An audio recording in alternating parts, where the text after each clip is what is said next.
Earth sent scientists to first contact, and they befriended the alien monster. The signal came from the dark space between stars. It was not random noise. It was not a pulsar or a dying star. It was a message, and every nation on Earth knew it at the same time. Dr. Sarah Chen was eating breakfast when her phone rang. She was a xenobiologist, which meant she studied life that did not exist yet, or at least, life that humans had not found yet. She had spent 20 years looking at bacteria in hot springs and strange fish in deep oceans, trying to understand how life could work in other places. Now, at 53 years old, she was about to find out if her work meant anything at all. "They want you on the team," said the voice on the phone. It was Director Williams from the United Nations Space Agency. "The first contact team. We leave in 6 hours." Sarah put down her coffee. Her hand was shaking. "What do we know about them?" "Almost nothing. The signal includes coordinates, a location in the asteroid belt, whatever sent it wants us to come." The ship was called the Horizon. It was the fastest thing humans had ever built, and it still took 3 weeks to reach the meeting point. Sarah spent most of that time reading the signal over and over. It was simple. Just coordinates and a picture of a human hand next to something that looked like a claw. The message was clear: come and meet us. There were 12 people on the team. 6 were soldiers. Sarah did not like that, but she understood it. The other 6 were scientists. Dr. James Okonkwo was a linguist who spoke 14 languages and had spent his life trying to understand how meaning worked. Dr. Maria Santos was a physicist who understood things about space that made Sarah's head hurt. The others were experts in mathematics, chemistry, and psychology. None of them knew what to expect. The asteroid was small, maybe 2 kilometers across. It floated in the darkness like a forgotten stone, but there was something on it.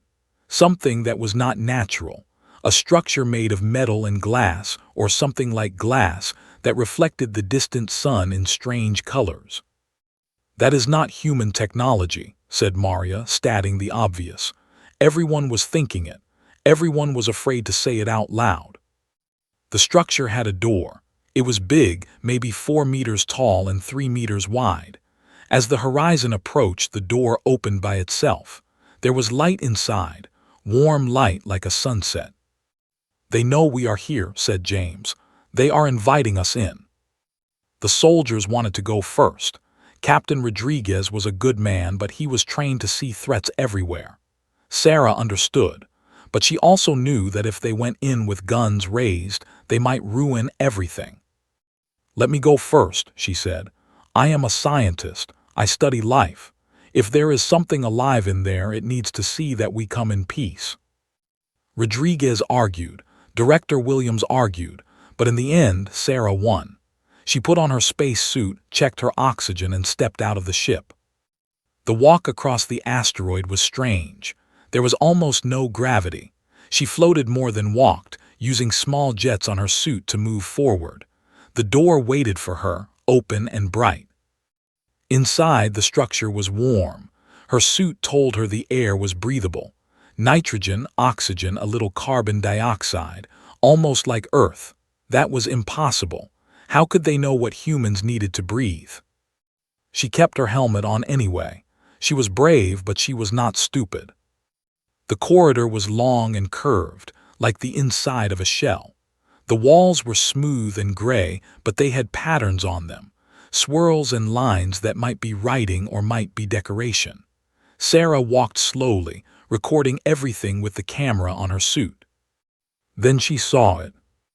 The creature was at the end of the corridor in a large round room. It was huge, maybe 3 meters tall when it stood up, which it did when it saw her. It had 4 legs, thick and strong like a bear's legs, but its body was long and flexible like a snake. Its skin was dark purple, almost black, and it had scales that shimmered in the light.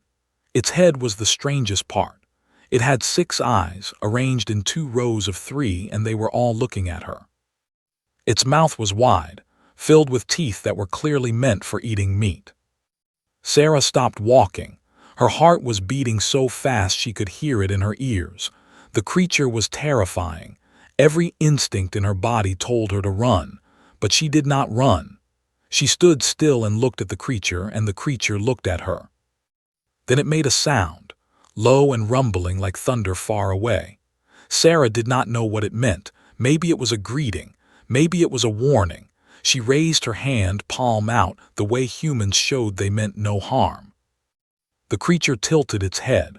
One of its 6 eyes blinked, then another.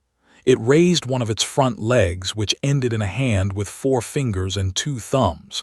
It spread its fingers out, copying her gesture. Sarah felt tears in her eyes. This was it. This was the moment everything changed. Humans were not alone, and the first alien they met was trying to say hello. "I am Sarah," she said, pointing at herself. "Sarah." The creature made another sound different from the first. It pointed at itself with one of its hands. "Keth," it said, or something that sounded like that. "Keth."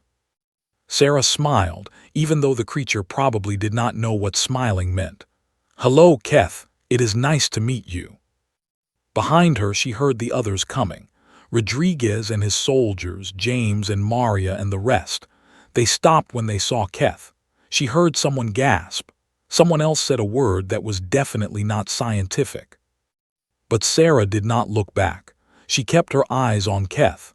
She needed the creature to understand that she was not afraid, that she wanted to be friends. Keth looked at the new arrivals. Its 6 eyes moved independently, studying each human one by one. Then it looked back at Sarah. It made a new sound, softer this time. It stepped to the side and gestured with one arm, pointing deeper into the structure. "I think it wants us to follow," said James, his voice shaky but excited. Sarah nodded. "Then let us follow." She took a step forward, toward the alien monster that could probably kill her with one swipe of its massive claws. She was not thinking about danger. She was thinking about everything they could learn, everything they could share. 2 species, meeting for the first time in the history of the universe. Keth turned and began to walk. Sarah walked behind it. The others followed her, and somewhere in the back of her mind, she thought about how funny it was. The governments of Earth had sent soldiers and weapons to first contact, but it was a 53-year-old scientist who walked beside the monster and was not afraid. The deeper they went into the structure, the more Sarah realized how wrong their assumptions had been. The building was not a meeting place. It was a home, Keth's home. There were rooms filled with strange objects that might be furniture or might be art. There were screens on the walls showing images of places Sarah did not recognize. Alien landscapes with purple skies and orange oceans. Cities made of spiraling towers that touched the clouds. And everywhere images of creatures like Keth. Some were bigger, some were smaller. Some had different colored scales, but they were all the same species. Keth led them to a large room in the center of the structure. It had a high ceiling and soft light that came from everywhere and nowhere. In the middle of the room was a circular platform, and on the platform was something that looked like a table. The creature walked to the table and touched it. Immediately, the surface lit up with images, a star map. Sarah recognized some of the constellations. There was Sol, Earth's sun, and there, far away, was another star with a circle around it. Keth pointed at the circled star, then at itself. "That is where you come from," said Maria. She was recording everything with 3 different devices. "Your home world." Keth made a sound that might be agreement. It touched the table again and the image changed. Now it showed 2 figures. One was clearly meant to be Keth's species. The other was shaped like a human. Between them was something that looked like a bridge. "It wants to make contact," said James. His voice was full of wonder, not just with us, with all of humanity. Captain Rodriguez stepped forward. He had not drawn his weapon, but his hand was near it. "We need to be careful. We don't know what they want." Sarah turned to look at him. "What they want is obvious. They are alone out here. They traveled all this way just to meet us. They are reaching out. Or they are invading. This could be a trick." Keth made another sound. This one was different, sharper. It had been watching the humans talk, and even without understanding the words, it seemed to understand the conflict. It looked at Rodriguez, then at the weapon on his belt. Then it did something that made everyone freeze. It walked to the wall of the room and touched a panel. A drawer slid out, and inside was something that was clearly a weapon. It was big and complicated, with tubes and lights and parts that hummed with energy. Keth picked it up, and for a terrible moment, Sarah thought she had been wrong about everything. But Keth did not point the weapon at them. Instead, it walked to Rodriguez and held the weapon out to him. Handle first. It was offering the weapon as a gift. Rodriguez did not move. He did not know what to do. None of them did. Sarah stepped forward and gently pushed the weapon back toward Keth. "No," she said. "We do not want weapons, we want." She struggled to find a way to show what she meant. Then she had an idea. She reached into her pocket and pulled out a small notebook. It was old-fashioned, but she always carried one. She opened it to a blank page and pulled out a pen. Then she drew something simple, a circle with 2 stick figures inside. One had 6 eyes. One had 2. They were holding hands. She showed the picture to Keth. The creature leaned down to look at it. Its 6 eyes studied the drawing for a long moment. Then it made a sound that Sarah had not heard before. It was soft and rhythmic, almost like laughter. Keth put down the weapon and reached for the notebook. Sarah gave it to the creature. Keth held the pen awkwardly in its 4-fingered hand, but it managed to draw something. When it showed Sarah the picture, she laughed out loud. Keth had drawn the same thing, 2 figures in a circle, but it had added something, a star above them with lines coming out of it. Light, hope. "It understands," said James. He was crying now and he did not care who saw. "It actually understands." The next several hours were the most intense of Sarah's life. They stayed in that room with Keth, trying to communicate. It was slow and frustrating. They had no common language, no shared reference points. But they had patience, and they had notebooks, and they had the universal language of pictures. Keth showed them images of its world. A planet called something that sounded like Vethkara.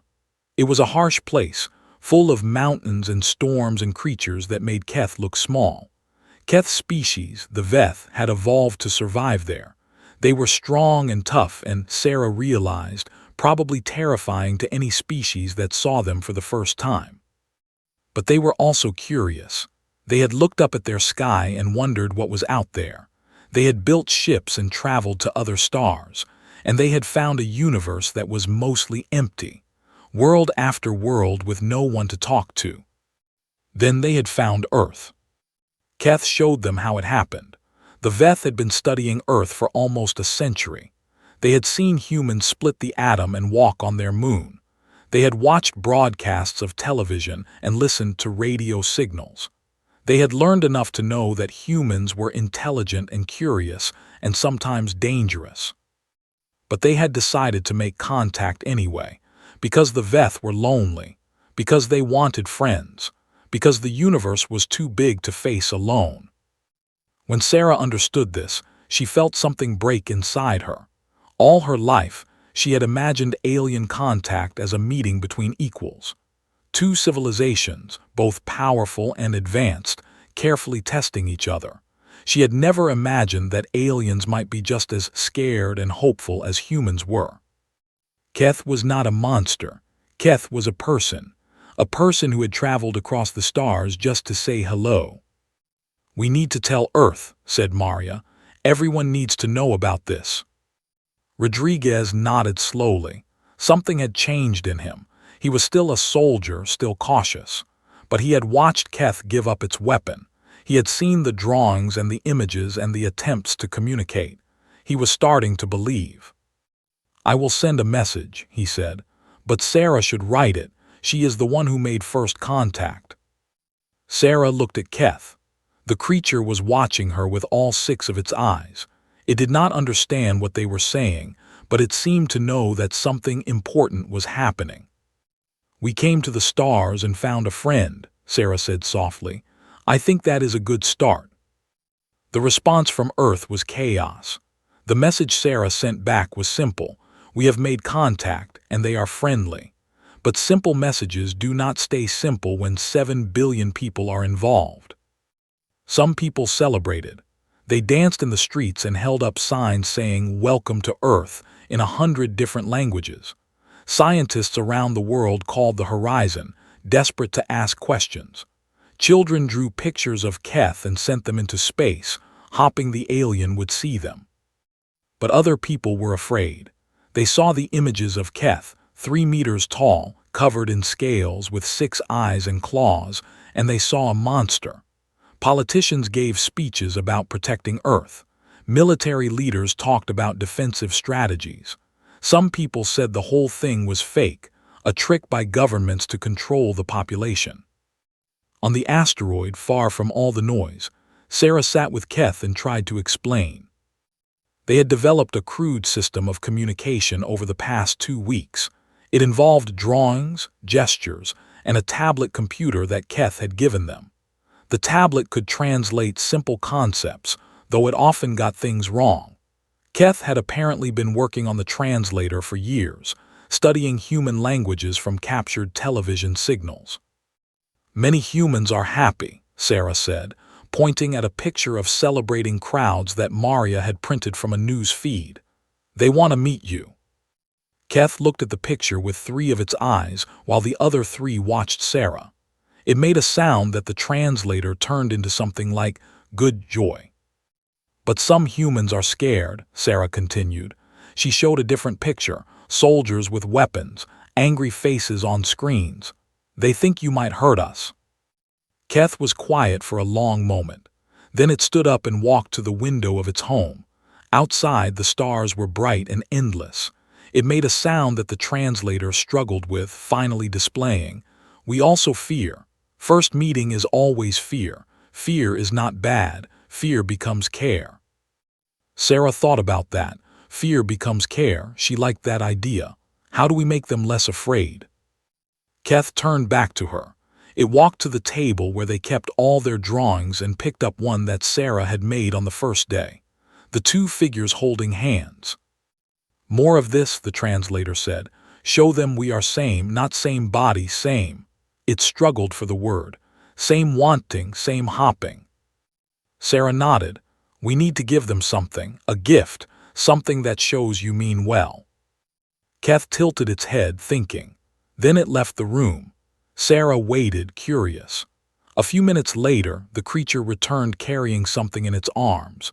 It was a small device about the size of a human lunch box.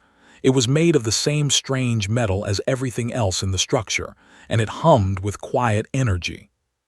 "This is Keth's gift," the creature said through the translator. "Not weapon, not trick, it is help." "What does it do?" Keth set the device on the table and touched it. The surface lit up with images, diagrams that looked like molecules, equations that Maria would probably understand, and at the end, a picture of something that looked like a human cell. "Disease," Keth said. "This fixes disease, many disease, your people suffer, this helps." Sarah stared at the device. "You're giving us medical technology." "Yes, gift, from Veth to humans, so humans know we want good things." Sarah's hands were shaking. This was more than she had ever hoped for. The Veth were not just friendly. They were generous. They were offering something that could save millions of lives. She picked up the device carefully. "Thank you, Keth. This means more than you know." The alien made that soft rhythmic sound again, its version of laughter. "Keth knows. Keth also was sick once. Keth knows what healing means." That night, Sarah sent another message to Earth. She included all the data from the device, along with Keth's explanation of how it worked. She knew it would take years for human scientists to understand and adapt the technology, but it was a beginning. The response from Earth was different this time. Still chaotic, still divided, but there was more hope now. People who had been afraid started to ask questions instead of making threats. News programs showed doctors looking at the alien data with tears in their eyes. One little girl from Brazil sent a video message saying, "Thank you. Alien Friend in Portuguese, and Keth watched it 17 times. "Why do you keep watching that?" Sarah asked. "Because child is not afraid," Keth said. "Children know truth before adults forget it. Truth is, universe is big, but no one should be alone." Sarah thought about her own childhood. She had spent hours looking at the stars, wondering if anyone was out there. She had dreamed of moments like this. And now, sitting in an alien home on a tiny asteroid, she realized that somewhere in the galaxy, a young Keth had probably done the same thing. "You dreamed of this too," she said, "of meeting someone like us."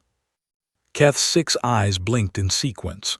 "Yes, all Veth dream of it. We call it the Great Finding, the day we would not be alone anymore.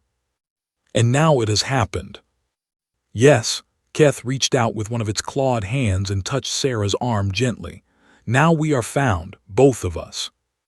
The weeks turned into months. More humans came to the asteroid, scientists and diplomats and artists and teachers.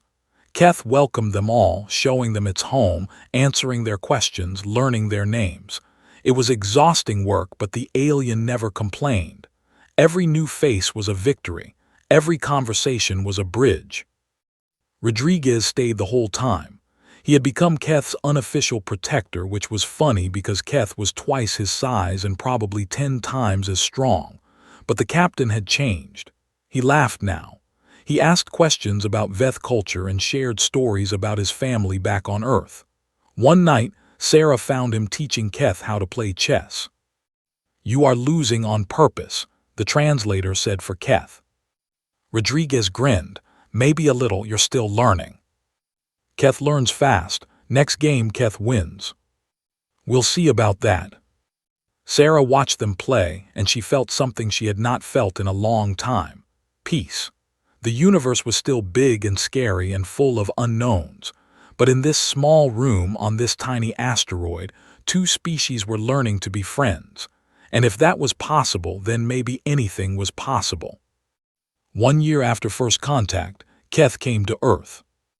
It was the most watched event in human history.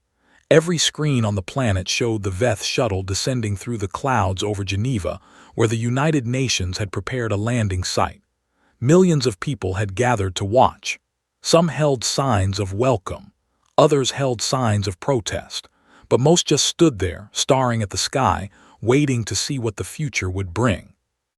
Sarah was on the ground, waiting. She had spent the last year preparing for this moment.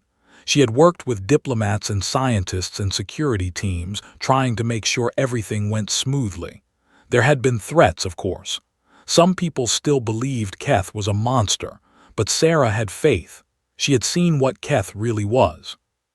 The shuttle landed gently, without fire or smoke.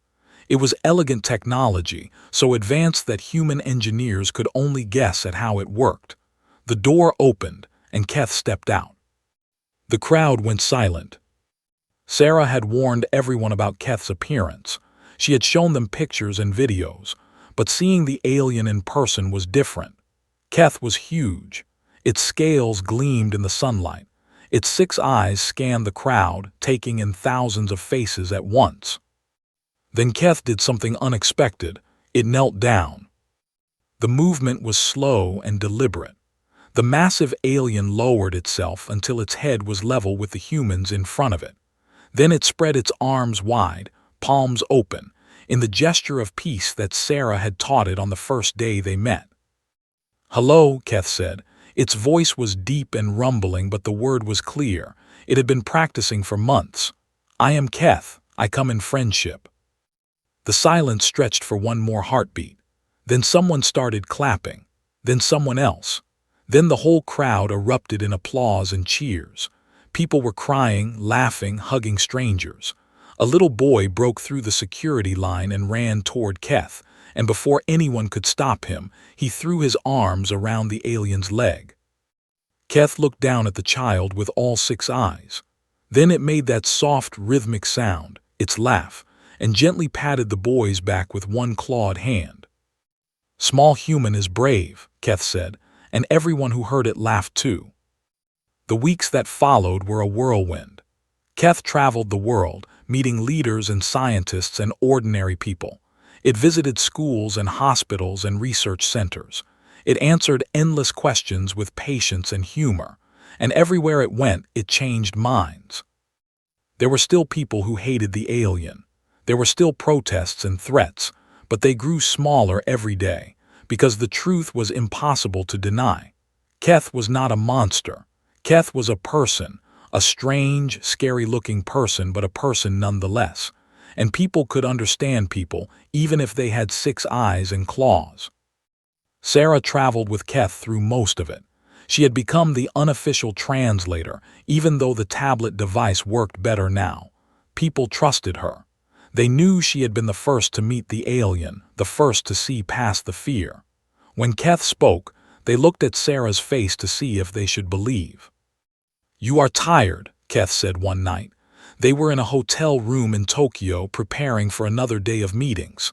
"Why do you keep going?" Sarah looked at the alien. They had become friends over the past year, real friends, not just colleagues. She knew Keth's moods now, could read the subtle movements of its eyes and hands. She knew when it was happy, when it was sad, when it was pretending to be fine but really needed rest. "Because this matters," she said. "Because this is the most important thing that has ever happened. And because," she paused, trying to find the right words, "because you came all this way to find us. The least I can do is help you feel welcome." Keth was quiet for a moment.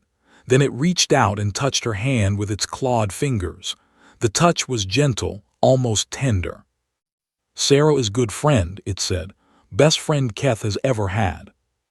Sarah smiled. "You're pretty good yourself for an alien monster." Keth made its laughing sound. "Keth is not monster, Keth is just different." "Different is good," Sarah said. "Different means we have things to teach each other." Yes, this is why Keth came, to learn, to teach, to make the universe smaller. Sarah thought about that. A year ago she would not have understood what it meant, but now she did. The universe was vast and cold and mostly empty, but it did not have to be lonely. 2 species reaching across the stars could make it feel like home. The next morning they went to a children's hospital. Keth had requested it specifically. The Veth loved children.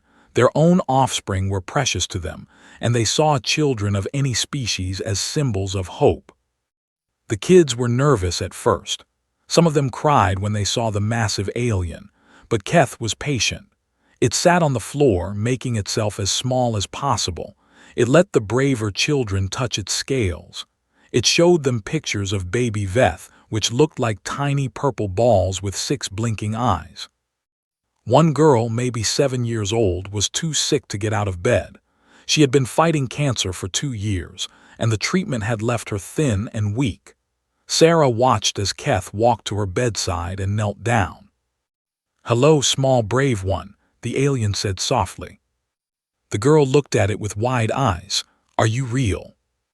"Yes, Keth is real." "Are you scary?" Keth considered the question. Keth was scary once. Now Keth is just Keth. "What is your name?" "Emma." Emma is beautiful name. Keth knows a star called Emavar. It means hope light in Keth's language. Emma smiled and Sarah felt tears in her eyes. This was why they had come, not for politics or science or history. They had come because the universe was full of lonely beings who needed each other. Emma needed hope. Keth needed connection. And somehow in this hospital room in Tokyo, they had found both. 6 months later, the first Veth medical technology was approved for human use. It could not cure everything. The 2 species were too different for that. But it could help. Cancer treatments became more effective. Genetic diseases that had been death sentences became manageable. Millions of people lived who would have died. Emma was one of them. Sarah was there when she left the hospital, healthy and smiling. Keth had sent her a message, a video recording that the girl watched over and over. In it, the alien explained that a star had been named after her. Somewhere in the galaxy, the star Emavar burned bright, and it would burn for billions of years. "That's me," Emma said, pointing at the sky. "I'm up there." Sarah nodded. Yes, you are, and so are we, all of us together. 10 years after first contact, the first human ship visited the Veth homeworld. Sarah was on board. She was 63 now, her hair gray and her joints stiff, but she would not have missed this for anything. She had given her life to this work. She had spent a decade building bridges between two species, and now she would see what waited on the other side. The ship was called the Unity. It was built with human and Veth technology working together, human creativity and Veth engineering, combined into something neither species could have made alone. It carried 100 people, scientists, diplomats, artists, and one xenobiologist who still could not believe her luck. Captain Rodriguez was there too. He had retired from the military years ago, but he had not retired from this mission. He and Keth were still friends, still chess partners, still unlikely companions who had learned to trust each other. Nervous, Sarah asked him as the Unity approached Vethkara. Terrified, he admitted, but also excited. Is that weird? No, I think that's exactly how we should feel. The planet appeared on the view screen and the whole ship fell silent. Vethkara was beautiful in a strange, harsh way. Purple clouds covered most of the surface, but through gaps in the clouds, they could see mountains that touched the sky and oceans that glowed with bioluminescent life. Cities sparkled on the night side, towers of light reaching up toward the stars. It looks like a dream, someone said. It looks like home, Sarah replied. Their home, and maybe someday a home for us too. The landing was smooth. The Veth had prepared a site near their capital city, a place where millions of their people had gathered to witness the arrival. When the Unity's doors opened, Sarah was the first one out. The first thing she noticed was the sky. It was orange, not blue, and the sun was smaller but brighter. The air smelled strange, metallic and floral at the same time. Gravity was heavier here, pulling at her bones, but she stood straight and looked at the crowd that waited for her. They were all Keth, hundreds of thousands of Veth, their scales ranging from deep purple to bright blue to shimmering gold. Their 6 eyes watched the humans emerge, and Sarah could not tell what they were feeling. Then she saw one Veth moving through the crowd, coming toward her. It was taller than the others, older, with scales that had faded to silver. But Sarah recognized it immediately. Keth, she said, and her voice broke. The alien knelt down, bringing its face level with hers. Its 6 eyes were wet with something that might be tears. Sarah, it said, welcome to Vethkara, welcome home. She hugged it. It was awkward and silly, a small human woman wrapping her arms around a massive alien creature, but neither of them cared. Around them, the crowd began to make that soft, rhythmic sound. Thousands of Veth laughing together. The celebration lasted for days. Humans and Veth danced together, ate together, shared stories and songs. The language barrier was almost gone now. Translators had become sophisticated enough to handle most conversations, and many Veth had learned to speak human languages directly. Sarah spent hours with Keth, catching up on years of work and life. The alien had been busy. It had become a leader among its people, a voice for peace and cooperation. It had argued for the alliance with humans when many Veth were still uncertain. It had believed in them when belief was hard. Why, Sarah asked, why did you trust us? We must have seemed so primitive to you, so dangerous. Keth was quiet for a long moment. They were sitting on a balcony overlooking the alien city, watching the orange sun set over the mountains. Because of you, Keth said finally. On the first day you came to me alone. You could have sent soldiers, you could have attacked, but you walked up to Keth with an open hand and said hello. I was terrified, Sarah admitted. You were the scariest thing I had ever seen. Yes, but you were brave anyway. You chose to trust, even when it was hard. That is what made Keth believe in humans, not your technology, not your history, just one woman standing in front of a monster choosing not to be afraid. Sarah felt tears on her cheeks. You're not a monster, Keth. You never were. No, And humans are not primitives. We are both just people trying to find our way in a big universe. And now we find it together." They sat in silence for a while, watching the stars come out. The sky was different here, but Sarah recognized some of the constellations. She could see Sol, far away and faint, a yellow dot among the endless lights. "Do you ever wonder what comes next?" she asked. Keth turned to look at her. "Always, the universe is large. There may be others out there, other species waiting to be found, other friends we have not met yet." "Then let's find them," Sarah said, "together." Keth made its laughing sound. "Yes, together." The next day, Sarah addressed the assembled Veth Council. She spoke about Earth and humanity, about their hopes and fears, about everything they had learned in the decades since first contact. She spoke about the future they could build, not as two separate species, but as partners. "We were alone for so long," she said, "both of us. We looked at the stars and wondered if anyone was out there, and then we found each other. That is not an accident. That is not luck. That is destiny. We were meant to find each other, to learn from each other, to grow together. And now we have a responsibility, not just to ourselves, but to every species that is still out there, still looking at the sky, still hopping." The Veth Council was silent. Then, one by one, they stood. They raised their clawed hands in the gesture of agreement, and they made a sound that echoed through the hall. It was a word Sarah had learned years ago, in the first weeks of contact. "Vethkaru," they said, "united." Sarah smiled. "Vethkaru," she repeated, "together." The journey home took 3 months. Sarah spent most of it resting and reflecting. She was tired now in a way she had not been before. The years had caught up with her, but she was not sad.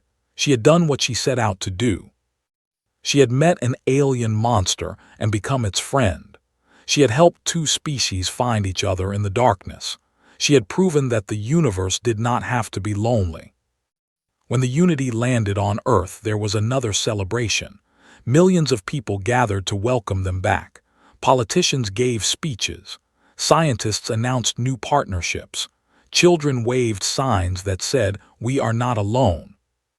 But Sarah slipped away from the crowds. She found a quiet spot on a hill overlooking the celebration, and she sat down to watch the stars come out.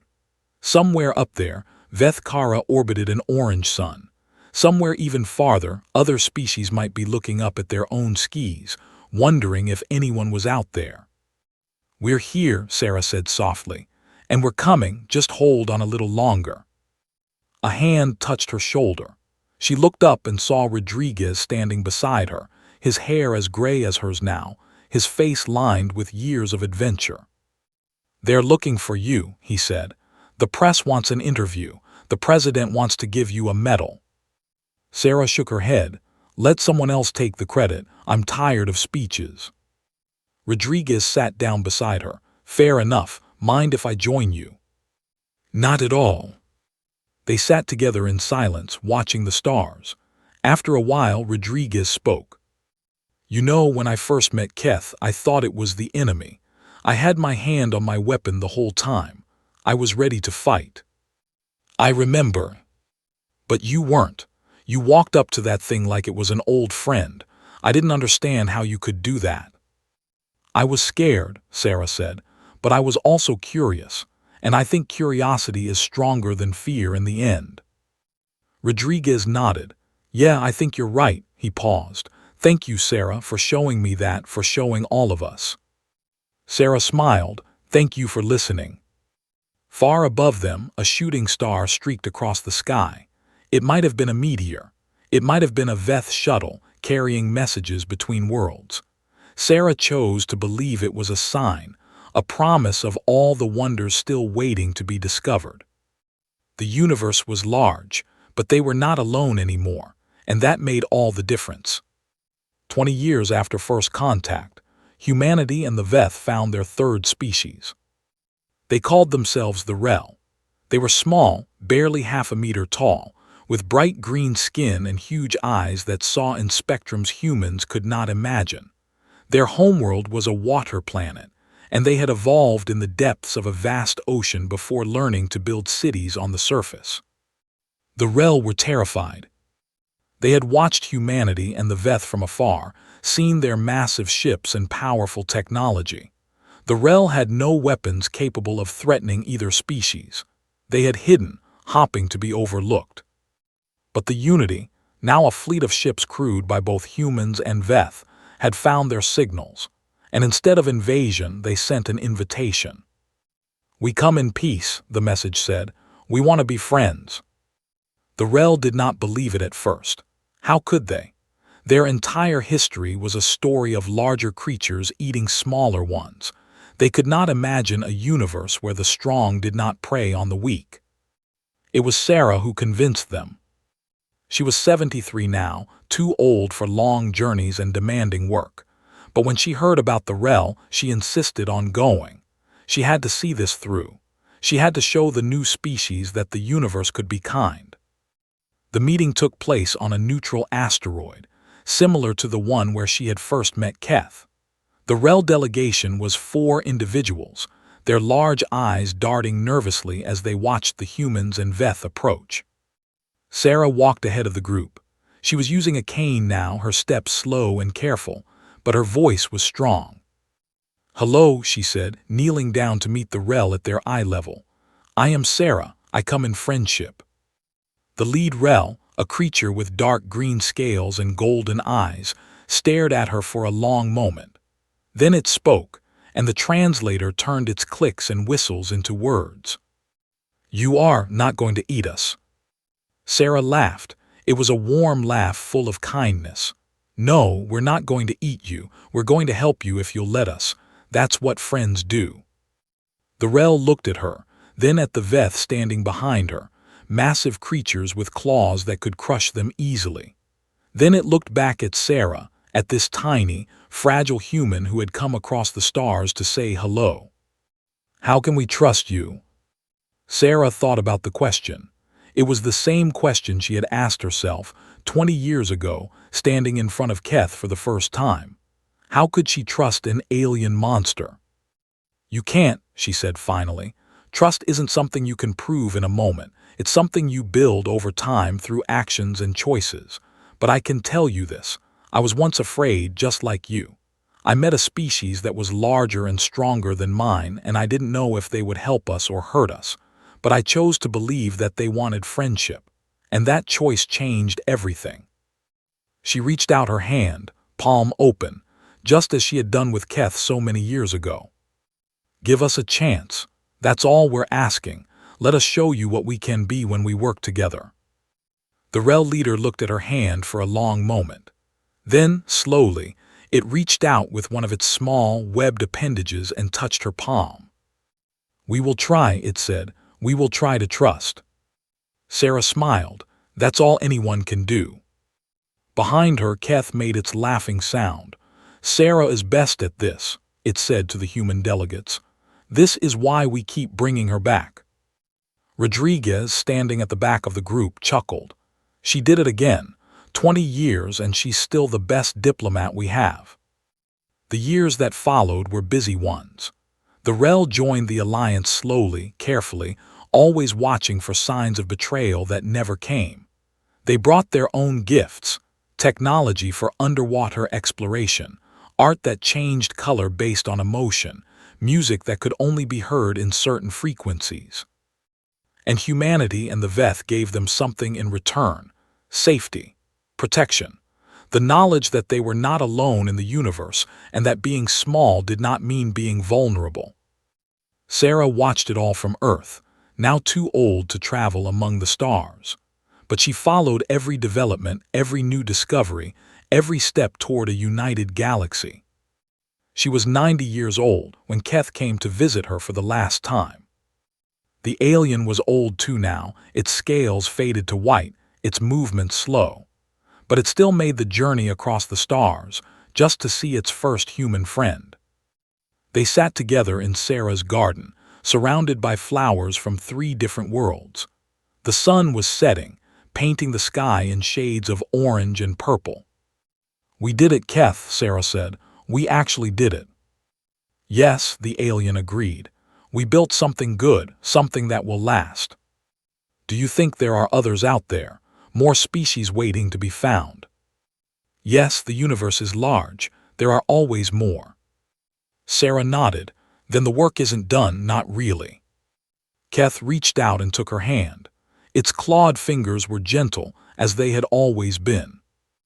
No, but others will continue. We showed them the way. Now they must walk it themselves. Sarah was quiet for a long moment. Then she smiled. I'm not afraid, of what comes next. Why would you be? You were never afraid. That is what made you special. I was afraid, Sarah admitted, every day, but I never let it stop me. Keth made its laughing sound. Yes, that is what Keth meant. Brave is not no fear. Brave is fear and going anyway. Sarah leaned back in her chair and looked up at the stars. They were coming out now, bright points of light against the darkening sky. Somewhere up there, ships were traveling between worlds. Humans and Veth and Rel were working together, building a future that none of them could have imagined alone. It was worth it, she said. All of it, every moment. Yes, Keth agreed, worth it. They sat together in silence, watching the stars. Two old friends from different worlds at the end of a long journey. The universe stretched out before them, vast and full of possibility. And somewhere in the darkness, other species looked up at their own skies. They saw strange lights moving among the stars. They wondered if anyone was out there. Soon they would find out. Soon they would not be alone anymore. And it all started with one scientist, one monster, and a simple choice: to reach out instead of pulling away, to trust instead of fear, to see a person instead of an alien. That was humanity's gift to the universe. Not technology, not power, just the willingness to try, to believe that the stars did not have to be lonely. And in the end, that made all the difference.